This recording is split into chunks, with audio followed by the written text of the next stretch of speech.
Mother Teresa, Sarojini Naidu, Kalpana Chawla, ऐसी बहुत सारी महिलाओं ने अपनी एक अलग पहचान बनाई। उन्हीं में से एक नाम है सुधा मूर्ति। सुधा मूर्ति जी ने अपनी एक अलग पहचान बनाई है, जिसके नाम से ना जाने कितनी सारे पहचान है उनकी अलग अलग। उन्होंने बहुत सारी काम किए, लेकिन एक काम एक महिला तब कर सकती है जब महिलाओं को एक सीमित दायरे में रखा गया है। अगर उस दायरे को वो लांघती है तभी वो अपनी पहचान बना पाती है, और उसे उस दायरे को तोड़ना होता है, उस दायरे से बाहर आना होता है, और उसके लिए वैसे पेरेंट्स का होना बहुत ज़रूरी है, वैसे माता पिता का होना बहुत ज़रूरी है।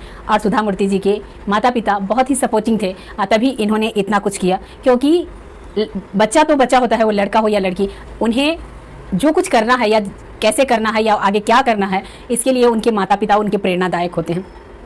तो लड़कियों के लिए एक सीमित दुनिया बनाई है लोगों ने, लेकिन उस सीमित दुनिया को अगर कोई लांघ कर आगे बढ़ रहा है, बड़ा कुछ कर अपना नाम कर रहा है, तो उसके पीछे एक बहुत सहयोगी, संस्कारी और आदर्श पिता का हाथ होता है। वो चाहे लड़का हो या लड़की, बिना माता पिता के सहयोग का। वो इक्का दुक्का कहानी ऐसे होते हैं कि कोई लावारिस बच्चे हैं या कुछ हैं जिनके सर पे छत नहीं था लेकिन उन्होंने कुछ कर दिया, तो अलग बात है। लेकिन माता पिता का सपोर्ट बहुत ज़रूरी होता है, खासकर लड़कियों के लिए।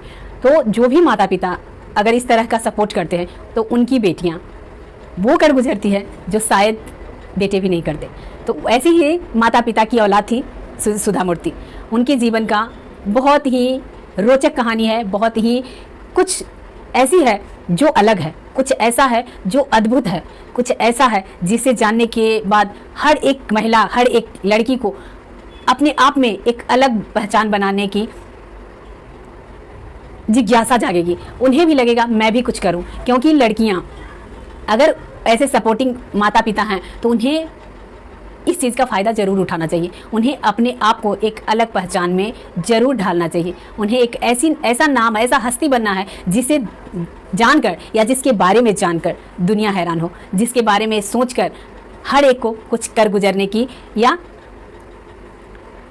अपने दायरे से बाहर आकर एक अपना नाम बनाने की जिज्ञासा जागे। ऐसी कहानी है सुधा मूर्ति की। चलिए आज हम जानते हैं उनके बारे में कुछ और नई रोचक बातें। बताते हैं, कहीं भी जब हम निकलते हैं तो सबसे पहले हमारे पहनावे को देखकर लोग बहुत जल्दी हमें जज कर लेते हैं कि हम किस टाइप के हैं। हम शिक्षित हैं या हम अशिक्षित हैं, या हम गांव से हैं या हम शहर से हैं, या हम मतलब हमारा क्या रहन सहन है, वो तुरंत रिजल्ट देते हैं हमारे पहनावा पर। तो सुधा मूर्ति जी भी बहुत ही शांत और बहुत ही सादगी पसंद इंसान है। तो उन्होंने अपनी सादगी के कारण उनकी कहानी, उनके जीवन की एक कहानी, बहुत ही रोचक कहानी है जिन्हें उन्होंने शेयर किया। चलिए हम आपको बताते हैं क्यों, कैसी कहानी है। कई ऐसी बातें बताई जिनको सुनकर ऐसा लगता है कि सुधा मूर्ति वाकई सादगी की प्रतिमूर्ति हैं।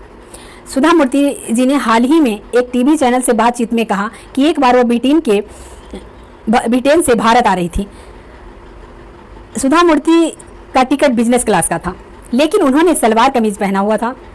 एयरपोर्ट के चेक इन काउंटर में बिजनेस क्लास की लाइन में सुधा मूर्ति जी के पीछे कुछ महिलाएं खड़ी थी, जो उन्हें देखकर बात कर रही थी कि यह तो कैटल क्लास की है, यह इस लाइन में कैसे आ गई है। दिलचस्प तथ्य यह है कि उन महिलाओं को लगता था कि बिजनेस क्लास का एयरलाइंस का टिकट बहुत ही महंगा होता है और सलवार कमीज पहनने वाली यह महिला उसे एफोर्ड नहीं कर सकती। इसके बाद दूसरी महिला ने कहा, कोई बात नहीं, जब एयरलाइंस का कोई स्टाफ यहाँ आएगा तो वह खुद ही वाले लाइन में लगा देगा।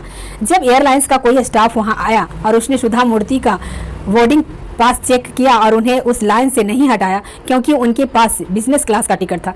कुछ देर बाद जब हवाई जहाज में बोर्डिंग हो गई और सुधा मूर्ति बिजनेस क्लास में अपनी सीट पर बैठ गई, तब वह महिलाओं के पास दोबारा गई और उससे पूछा कि कैटल क्लास क्या होता है। इस पर वह दोनों महिलाएं बहुत शर्मिंदा हुई और उनसे कुछ जवाब देते हुए नहीं बना। ये कहानी तो सुधा मूर्ति जी ने बताई, बट ऐसी कहानियाँ हम हर रोज़ देखते हैं। हमें आदत होती है दूसरों को जज करने की। बहुत जल्दी हम जज कर लेते हैं कि सामने वाला इंसान कैसा होगा। हम उसके पहनावे से, उसके बोलचाल से या उसके हाव भाव से ये सोच लेते हैं कि ये इस कैटेगरी का होगा, पर ऐसा कुछ नहीं होता। आप उन्हें जानने की कोशिश कीजिए पहले, उसके बाद किसी के बारे में जजमेंट दीजिए या किसी के बारे में कोई राय बनानी चाहिए। पहले हमें एक दूसरे को जानना चाहिए, और वो पेशेंस आज के युवा जनरेशन में तो बिल्कुल नहीं है। इसलिए एक कहानी से ये शिक्षा मिलती है कि हमें किसी को बहुत जल्दी जज नहीं करना चाहिए कि वो ऐसा है या कैसा है या